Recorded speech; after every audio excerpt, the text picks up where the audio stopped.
নিয়ত শুদ্ধ করতে হবে।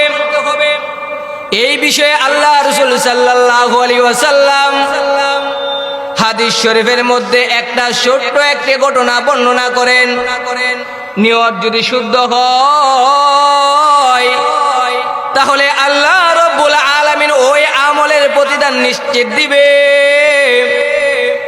বুখারী শরীফের 1421 নম্বর হাদিসের মধ্যে আল্লাহ রাসূল বলেন, ক্বালা রাজুলুন, এক ব্যক্তি সে নিয়ত করেছে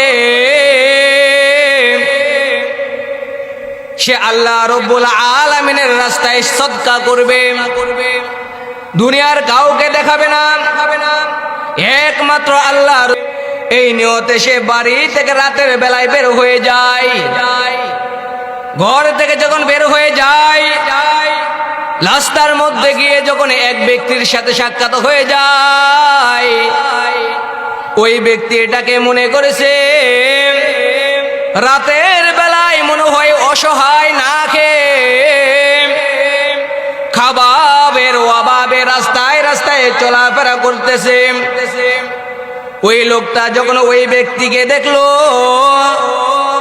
ওই ব্যক্তিকে অসহায় মনে করে তার সকল সৎকার মালগুলো দিয়ে দ্রুত বাড়িতে চলে যায়, দ্রুত বাড়িতে চলে যায়, যে কেউ যেন না দেখে, দুনিয়ার কেউ যেন না দেখে, তাকে সৎকার মালগুলো দিয়ে দ্রুত সে বাড়িতে চলে যায়। সকালবেলা বলা বলি করতে লাগলো মানুষ, ওই ব্যক্তি যে অমুক গ্রামে গিয়ে এক ব্যক্তিকে রাতের বেলা সৎকা করে আসলো, ওই গ্রামে তো রাতের বেলা একটা চোর ঘোরাঘুরি করে। লোকেরা খবর নিয়ে দেখে, ঠিকই দেখা গেল রাতের বেলা যে লোকটাকে সৎকা করে আসলো সে হলো একজন চোর। সে তো মাথা নষ্ট হয়ে গেছে, আমি অসহায় ভেবে তাকে সৎকার মালগুলো দিয়ে আসলাম, এখন আমার কাছে খবর আসে যে এটা চোর, চোরকে তো আর সৎকা দেওয়া যাবে না। সে এবার আল্লাহ রাব্বুল আলামিনের শুকরিয়া আদায় করে এবার আবার নিয়ত করে যে আজকে আবার রাতের বেলায় বের হব, রাস্তার মধ্যে যদি কোনো একটা অসহায় ব্যক্তিকে পাই তাহলে আবার আজকে আমি দান করে আসব। রাস্তার মধ্যে যাওয়ার পরে দেখে এক মহিলা বসে রইল রাস্তার কোণে। ওই মহিলাটাকে সেভাবে অভাবী মহিলা, অভাবী মহিলাকে ভেবে ওই মহিলাটাকে সৎকার মালগুলো দিয়ে বাড়িতে চলে যায়। বাড়িতে যাওয়ার পরে সকালবেলা আবার লোকেরা বলা বলি করতে লাগলো যে ওই ব্যক্তি যে রাতের বেলা এক মহিলাকে সৎকার করে আসলো, আরে ওই মহিলা তো একজন ব্যভিচারিণী, সে ওই ব্যভিচারিণী মহিলাকে সৎকার করে আসলো। তার কাছে যখন ওই খবরটা আসলো সে মাথা নষ্ট হয়ে যায়, আজকে আবার সৎকার করলাম, আজকে আরেকজন ব্যভিচারিণী মহিলা, সে আবার নিয়ত করলো যে আজকে আবার আমি সৎকার করব। বুখারী শরীফের মধ্যে আসছে যে আবার বের হয়ে যায়, রাস্তায় যাওয়ার পরে আরেক ব্যক্তির সাথে সাক্ষাৎ হয়ে যায়। ওই ব্যক্তিকে অসহায় মনে করে আবার সৎকার মালগুলো দিয়ে বাড়িতে চলে যায়। পূর্বের নেই সকালবেলা আবার খবর আসলো যে এই ব্যক্তিটাকে রাতের বেলায় সৎকার করে আসলো, ওই ব্যক্তিটা একজন ধনী ব্যক্তি, আর ধনী ব্যক্তিকে তো আর সৎকার দেওয়া যাবে না।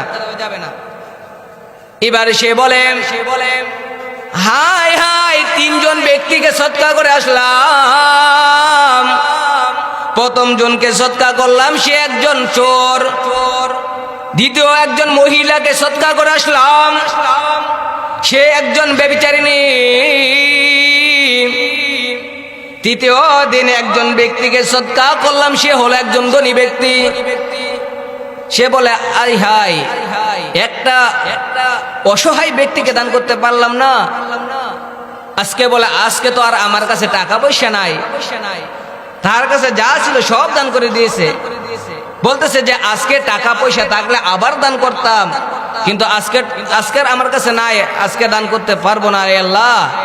সে এই কথা বলে ঘুমিয়ে যায়। হাদিস শরীফের মধ্যে এসেছে, রাতের বেলায় এক ব্যক্তি স্বপ্ন যুগে বলে,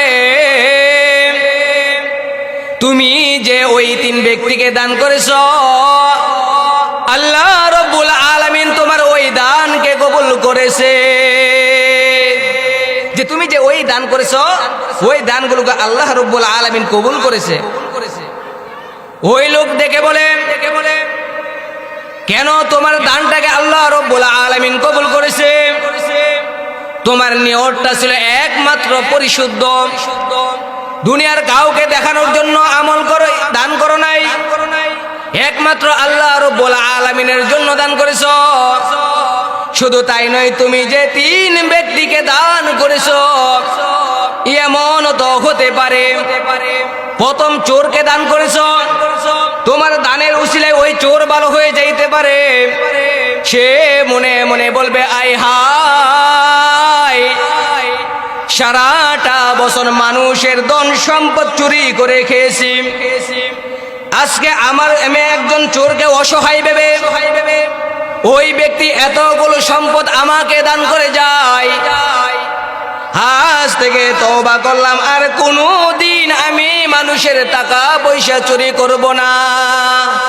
এ ভালো হয়ে যেতে পারে সে, তার এই দানের উসিলাই। ওই ব্যক্তি বলে, ওই মহিলাটাকে যখন সে দান করলো, এমন তো হতে পারে সেই দানের কারণে সেই জিনাকারী মহিলা ভালো হয়ে যেতে পারে। যে ধনী ব্যক্তিকে দান করে আসলো, এমন তো হতে পারে ওই ধনী ব্যক্তি বলবে, এত বছর গেল কখনো যাকাত দেই নাই, আজকে আমি ধনী ব্যক্তি, আমাকে অসহায় মনে করে এতগুলো টাকা আমাকে সৎকা করে যায়।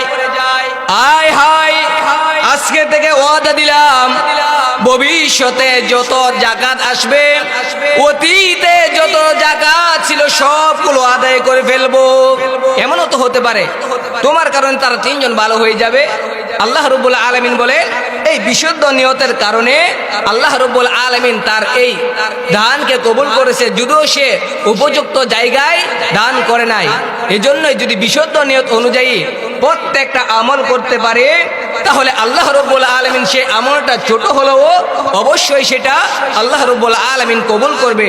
মহান আল্লাহ রাব্বুল আলামিন আমাদের সকলকে বিশুদ্ধ নিয়ত অনুযায়ী আমল করার তৌফিক দান করুক। সকল বলে আমিন।